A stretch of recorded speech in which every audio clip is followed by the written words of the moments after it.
Witajcie, mamy niepowtarzalną okazję rozmawiać z gwiazdą muzyki elektronicznej, z Markiem Pritchardem. Hello Mark. Hello. How are you? Yeah, I'm It's good. nice to meet you. Nice to meet you. Thanks for being with us today. That's all right, no I know problem. you're really busy at the moment. Yeah, it's pretty hectic. When did you come to Europe? I've been here for about, I suppose, 2-3 weeks now.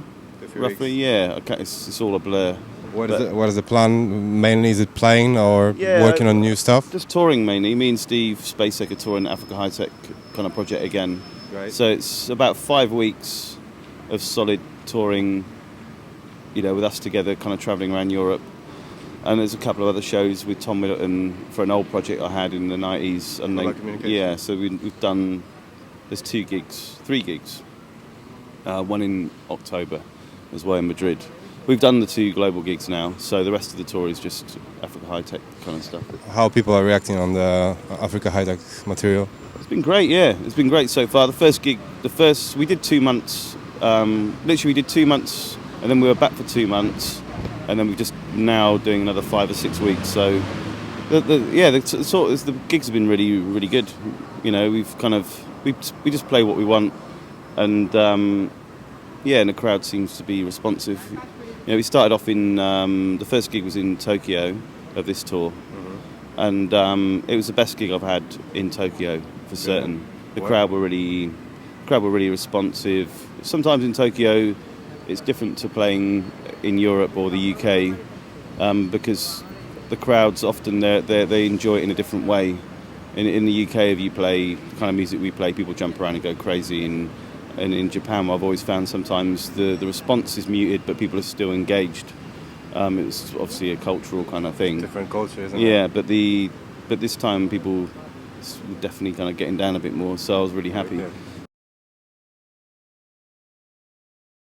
You've been working right now on some material in London. Could you tell me a little bit about that? Well, I suppose there's a couple of remixes happening at the moment, but I can't really mention them because they're for other people that they'll have their press things that they. So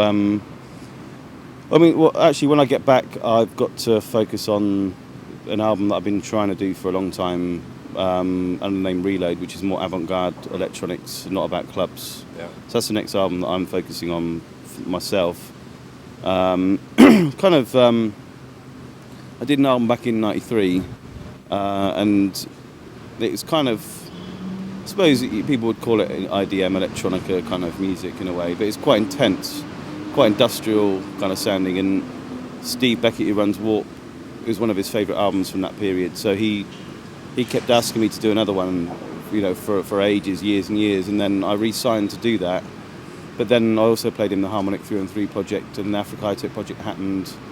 The Harmonic 33 library project happened. So these things kind of jumped the queue on this album because, in a way, that music's a little bit more, I suppose. With club music, you want to get it out a little bit quicker. With this music, it doesn't really matter.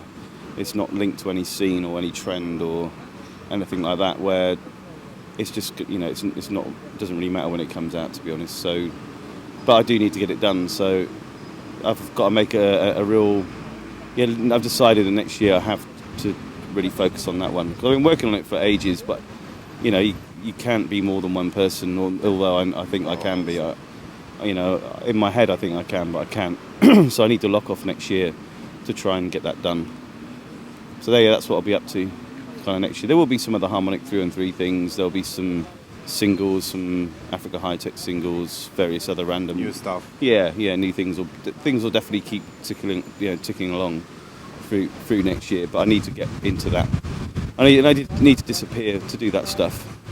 Well, you got Australia to disappear actually. Yeah, I'm going there, and I'm just going to literally try and get away from everything and try and focus on it. Because with that kind of music, you have to switch off. I mean, with any type of music, I have to try and switch off. But with that especially, I need to not be distracted and not have the general day-to-day email, hassle, internet kind of stuff. I need to really just disappear. So that's the plan. Are you going to close yourself in a studio for a while, or what's the way you're working on the stuff? Is it different with different genres, or you've got the same kind of way of working on music? Yeah, it's done in this. I've got my own studio set up that I rent out, and it's got all my gear in there. So it'll probably be me just being in there. I might do some recording as well for this one, where I record some live instruments, some orchestral instruments, and some, I might go to a few other studios to do it, but generally it's still going to be me in the studio. But there is different rules I've put up on myself on this one, where it's got to be no plugins, all hardware sources, either mic or an instrument or an old analog synth, and using the Logic audio which I use to sequence, using that as a tape machine, not as a way of chopping up and putting things in grids. I don't want it to have like a metronomic grid. Okay. I want it to be kind of free form, kind of, in a way. Do you quantize this stuff? No, not really. No, I mean, I'll just shift it. With this, I'll just be shifting everything by ear, which will take me ages, but I want it to have that kind of feel about it. I don't want it to be set to any MIDI or metronomic chopping of audio and looping kind of thing. I want it to have its own feel. So that's the only real thing I've kind of put onto the project. It's like no plugins and no kind of like strict MIDI clocking. Do you think using plugins is more beginner's stage? Because there's lots of producers that at some point they basically say, no, we just use hardware. I mean, I actually like both. I do use plugins and on a lot of the projects, but I think with this music, it's going to be, the thing with those old synths, they have a lot of character. Yeah, sure. And I think that with this project, I want it to be all about that, basically. And not to say that plugins don't sound good, because I use plugins and you can treat them. And every year they get better and better and better. And what you can do with them is amazing. With the flexibility is amazing. But I just want to do this one with none. And so, because that way it's just going to be using all the old synths or different kind of source sounds. So it's going to have instantly a really distinct sound. If you're using plugins, everybody's got plugins, and yeah, it's like, and also with those machines, the thing that's good about them is they're all a bit random and they go a bit out of tune, and you can never predict what you're going to get. So so this project, that's what I'm going to be doing, is using those and just having fun and doing that. When can we expect that album? Do you know the date, and not really ready? Not really, no. I mean, I keep. Hopefully, if I can get my head into it next year, then I'll be doing it. And I'd imagine if I'm lucky, it would come out late next year. But more than likely, it'll be early the year after for release. Okay. But who knows? Who knows with these kind of things? I've written a lot of stuff already, but I really want to try and lock off a period of time and just disappear into it. So and write more and see where it kind of goes. I want it to have its own life. I don't want it, I want it to be able to kind of go wherever it needs to go.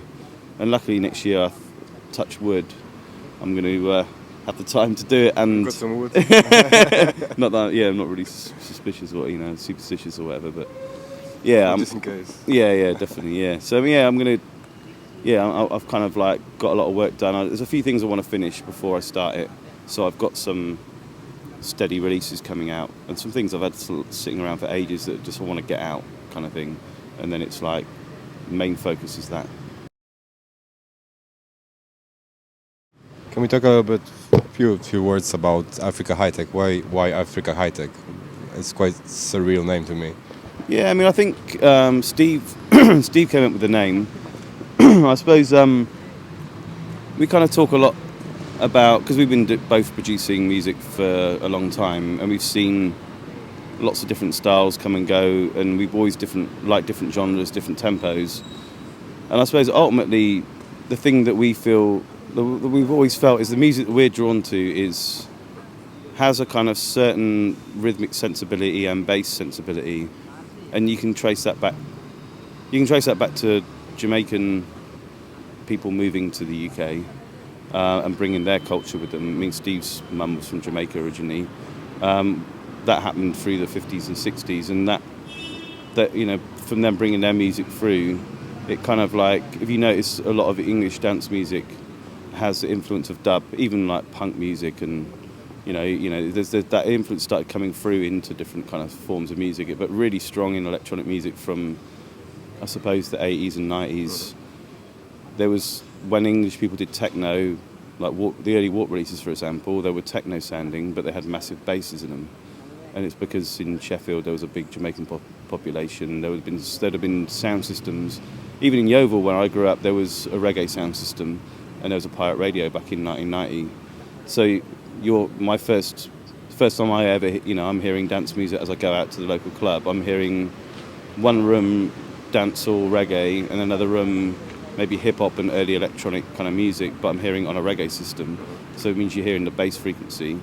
So you kind of grow up with that, and then the music. If you look at that techno, the drum and bass thing that happened, which is people speeding up drum breaks. It's kind of like, I suppose, in a way, Public Enemy and those kind of hip hop groups, taking the energy of that music and then having some bass line, basically kind of reggae, kind of dancehall kind of bass lines, and then taking anything else, techno, house, disco, everything else comes into the pot kind of thing. And that music is kept going for the last 20 years, really. It's, drum and bass, garage, grime, dubstep, funky, all the different kind of genres that come along. It's kind of, it has that same kind of something, and also the soca kind of vibe. It's not UK kind of drum programming is not necessarily, it's not quite as straight as maybe a lot of other European kind of dance music. It has more of a swing. People over here like that kind of swing. They like that kind of bass vibe and the rhythms to be a bit off. And so and ultimately that can be traced back to Africa anyway. So African rhythms. If you listen to a lot of early African music, the rhythms are on another level to what most Western music is. It's kind of, if you listen to some high life African music from say the 70s, and you listen to the way that these guys are playing the guitar and placing where they place the notes or where they place the bass, it's so far advanced to, if you imagine, a lot of say rock music where it's just like jing jing jing. It can be more basic. It's like early learning music or whatever. These guys are kind of on another. They were on another level back then, kind of thing. So it's taking that influence, I suppose, because that's what we want to hear, and trying to get that into the electronic music so it's not as cold. Because the electronic music we grew up with came from Detroit and had like a lot of funk to it, a lot of soul and a lot of funk. And the music came out of Chicago again, had a lot of that kind of. It wasn't straight up. It might have been a 4/4, but the way that they placed the instruments were not straight up. So we want to try and, in a lot of house music we've heard, especially in the last sort of 10, 15 years, to me it's kind of lacking that for my personal kind of taste. I want to hear some movement. I want to hear some different kind of like accents, the way the drums are kind of put in, and a lot of the 4/4 music is very like it's like quantized, boring. You can't hear any life, you can't hear any soul. There's no expression. It just sounds like a machine kicking it out. But the early machines that we used had a nice sound. Going back to the retro thing, it's like 808 drum machines. The way the guy that programmed the timing on that thing had thought about what there's mathematics to it. But the kick and the hats, the way the hats fall, have a nice feel to them. Nowadays, unfortunately, people just quantize it in Ableton or whatever program they use. They've got possibility of humanize as well a bit now. You can really. Now it's much easier to make things sound kind of like interesting and put your own feel in there. It's much easier now, but people don't do it that often, unfortunately. It's a shame, isn't it? It's quite a hard thing to learn. I'm lucky because I grew up using old gear, and I kind of clocked that was going on, and through listening to lots of different music, I then thought, well, I want to get this feel, and then I've worked at it. It's not something you can just go, because I've tried to explain it to people when I've done Red Bull lectures before or sat in the studios with people. I'm just like, you need to shift these things. You need to shift things back. You need to shift kicks back, bass lines back, hi-hats need to be shifted, and it's something that I suppose you can tell people the idea, but it's down to them to put their feel where it has to come out of you in a way. There's no set rule, because every track you do is going to be different, a different tempo or a different rhythm pattern you're composing, and sometimes things need to be more delayed or less delayed, or depending on what rhythm so something you need to kind of, I suppose, something that you need to progress yourself and develop kind of thing. And it took me ages to do it, starting off, and I suppose a lot of people, when you start off doing different styles, you emulate people you like, and then over time you try and you find your own identity, voice kind of thing, and that takes time to do.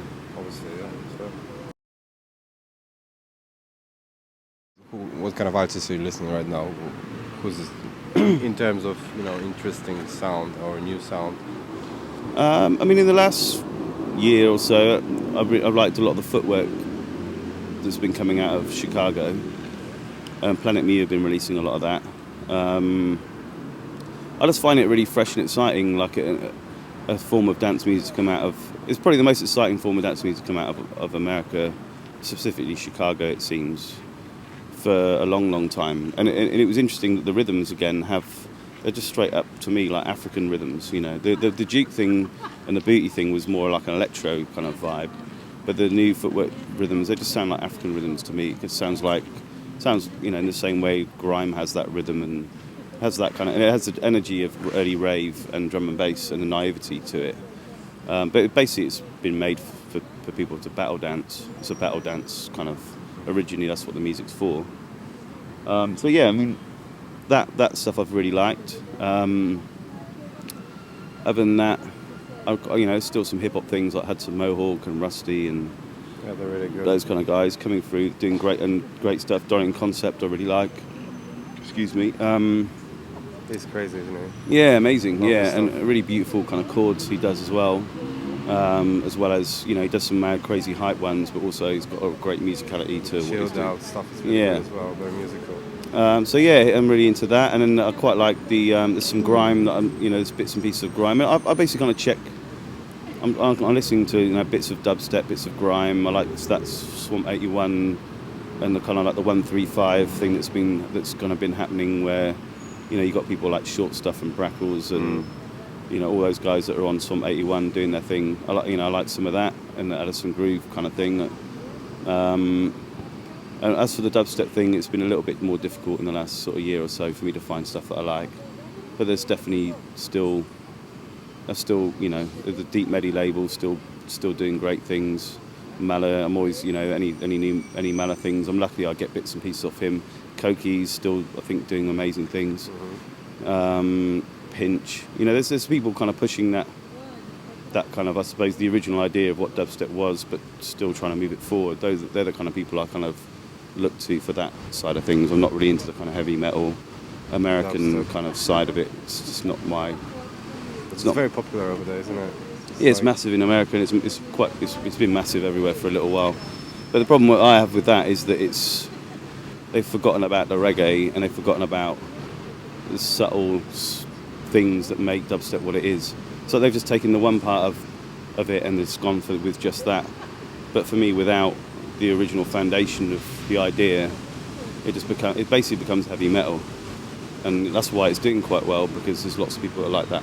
Yeah, sure. Heavy metal vibe, and it's people all about being aggressive. I think and people want to jump around. But I mean, I like aggressive tunes, but they have to have some other context to them. Like when Koki does an aggressive hard tune, it has some craziness and mad energy, but it still has subs, still has a reggae feel. Like the drums will still have a certain swing, but he's got the craziness going to go to the top, and that, for me, it has to have that. Otherwise it just becomes just a noise, just mid-range noise, like aggression, and for me it has to have the kind of balance. So it's not really, the whole rock thing, it's not really my cup of tea. In the same way Breaks wasn't really my kind of cup of tea. It was kind of dance music for rock kids. The same thing happened to drum and bass. It became like emo rock kind of music, went massive, and I thought it had kind of died a little bit. It dropped completely off, but in America it was getting bigger and bigger and bigger, but as a different kind of thing. And the thing I liked about drum and bass was the bass and the breaks and the syncopation, and the fact that you could put anything with it, and then it went straighter and straighter and straighter, and then kind of, again, patterns became very two-step, no interesting patterns happening, less bass, more mid-range, more noise, and just turned into heavy metal. It's just like an inevitable thing. It kind of like, I get really annoyed by it, but it's one of those things where I shouldn't really be annoyed by it, and it's because it's just some people like that kind of stuff and they enjoy it, so it's fair enough. Yeah. I suppose the thing that annoys me is that the people that put the groundwork in often get left behind. So the people that actually develop that sound and work really hard for a long time, they then the sound switches and it becomes this, and these guys kind of drift off while these other people make loads of money out of the fact that this thing's, if it wasn't for these guys, then this stuff would have never happened. So I suppose that's the the thing I suppose that hit, makes me a little bit annoyed. But then there's nothing you can do about it. Just what can you do? You know. I've heard it's Britney Spears doing some dubstep tunes right now. Yeah, I think she's done a few. Yeah, they're just using whatever was happened that it was popular, and and now they're making it commercial. yeah, it's always going to be the way, I suppose. Yeah. And it's like I suppose it's different people doing different things. Some people are in it for certain reasons. Not to say that that's necessarily that bad. It's like they're doing their thing. They're obviously about making money and commercialising something to make money to reach a wider audience. So that's what they want to do. That's what they're going to do. It's nothing you can really do, but it's inevitable, really. There's always going to be different people. There's going to be the people that are pioneering.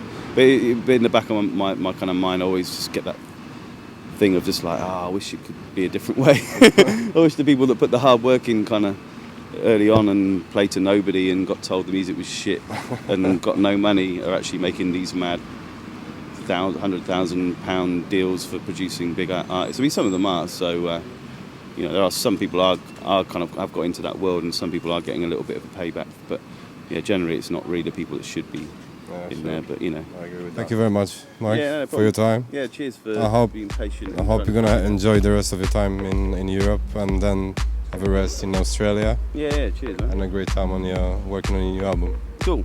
Nice to see Pleasure. you, man. I'll see you in Poland. Yeah, I'll see you in Poland. Cheers.